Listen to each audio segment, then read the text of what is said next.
YOLO restaurant के विरुद्ध कोई मामला दर्ज नहीं। योलो रेस्टोरेंट जुलू पार्क में फूड इंस्पेक्टर की छापेमारी का सच आया सामने।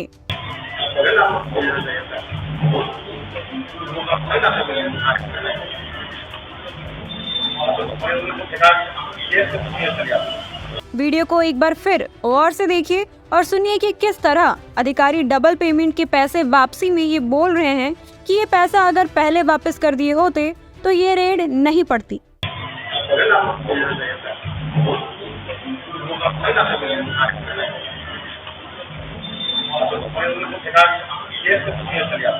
योलो की ही ओनर आयुष, और ये हमको सब चीज़ बताएंगे जो उससे पहले हो रहा था, उसके बाद जो हुआ है वो सारी चीज़ें। अब शुरुआत से बताइए, मामला कहाँ से शुरू हुआ, कहाँ पे तुल पकड़ा? जी बिल्कुल, मैं आयुष, योलो का ओनर। तो एक्चुअली ये बात है 22 जुलाई को, जब हमारे यहाँ रेड पड़ी थी फूड इंस्पेक्टर की। तो उसके पहले का मैं आपको सिनारियो बताता हूँ कि हुआ क्या है।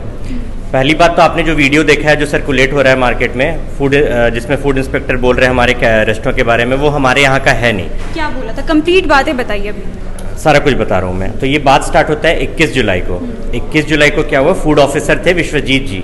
विश्वजीत जी अपने दो फैमिली मेम्बर्स थे या कौन थे मुझे नहीं पता, पर 2 लोगों के साथ हमारे रेस्टोरेंट खाना खाने आए थे रात को 7 बजे के अप्रॉक्स।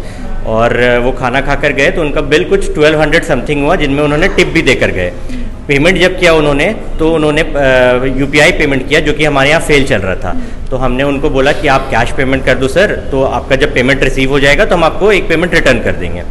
फिर नेक्स्ट डे वो फूड इंस्पेक्टर के साथ विश्वजीत जी आए हमारे यहाँ, और हमारे यहाँ रेड हुआ, जिसमें फूड इंस्पेक्टर ने हमें निर्देश दिया, सारा कुछ जांच पड़ताल किया। उन्हें जांच पड़ताल करने के बाद उन्होंने हमें दिशा निर्देश दिया कि आप लूज पनीर यूज़ ना करें, आप पैकेट वाला पनीर यूज़ करें। और हमारे पास जो 3-3.5 किलो पैकेट लूज पनीर पड़ा था वो उन्होंने डिस्ट्रॉय करके वहाँ से चले गए। स्टाफ कंप्लेन किया था कि सर हम योलो में खाना खाए, उसके बाद हमारा तबीयत थोड़ा ख़राब हुआ और मेरी बच्ची को और वाइफ को थोड़ा वॉमिटिंग भी हुई है। तो हम लोग उसको वेरीफाई कर रहे थे कि एक्चुअल में है क्या चीज़। तो हम लोग जब वहाँ गए तो लगभग 7-8 केजी पनीर वहाँ पे गलत पाया गया, जिसको हम लोग रैंडम उसको डिस्ट्रॉय करवाए और सख्त उनको डायरेक्शन दिए कि वो किसी भी सूरत में गलत पनीर नहीं बेचेंगे और सारा का सारा वो बिल प्रॉपर पक्का बिल रखेंगे। जैसा वीडियो में बताया गया है कि विश्वजीत जी के बच्चे और वाइफ बीमार पड़ गए थे, पर मेरे पास 21 तारीख का वीडियो फुटेज पड़ा हुआ है जिसमें वो अपने बच्चे और बीवी के साथ आए ही नहीं थे। तो ये होना नामुमकिन है कि वो खाना खाकर बीमार पड़ गए। इसका एक और तथ्य मैं देना चाहूँगा कि अगर ऐसी बातें हैं तो कोई भी बीमार पड़ने के बाद दोबारा कोई भी रेस्टोरेंट जाके क्यों खाना खाएगा? वो भी उसी रेस्टोरेंट में। मेरे पास वीडियो फुटेज भी पड़ा है जो कि मैं आपको हैंडओवर कर दूंगा, और ये फूड बिल भी पड़ा है। ये 27 जुलाई का है, 28 जुलाई का है और ये 27 जुलाई का पड़ा हुआ है। तो वो 27 जुलाई को हम लोग 21 जुलाई का भी बिल 21 जुलाई का भी पड़ा है। जी बिल्कुल, ये देखिए 21 जुलाई का भी बिल पड़ा है, जिसमें कि उन्होंने पार्सल आइटम्स भी लेके गया था हमारे यहाँ से, और दोनों को कंबाइन करके 1234 का बिल हुआ था और 66 रुपीज़ उन्होंने टिप दिया था। फिर 27 जुलाई को जब वो आए तो वो हमारे यहाँ पे नीचे ही बैठ के खाना खाया, जिसमें पनीर की सब्जी मौजूद थी, और वो पार्सल भी करा कर ले गए। उसके बाद वो 28 जुलाई को आए। 28 जुलाई को वो किसी और बुजुर्ग के साथ आए, जिसमें उस दिन भी उन्होंने पनीर की सब्जी ही खाई। तो मेरा कहना ये है कि अगर मान लो अगर मेरे घर पे कोई बीमार पड़ेगा तो मैं उस रेस्टोरेंट में कभी ना जाऊंगा, और जाऊंगा भी तो पार्सल तो कभी ना कराऊंगा।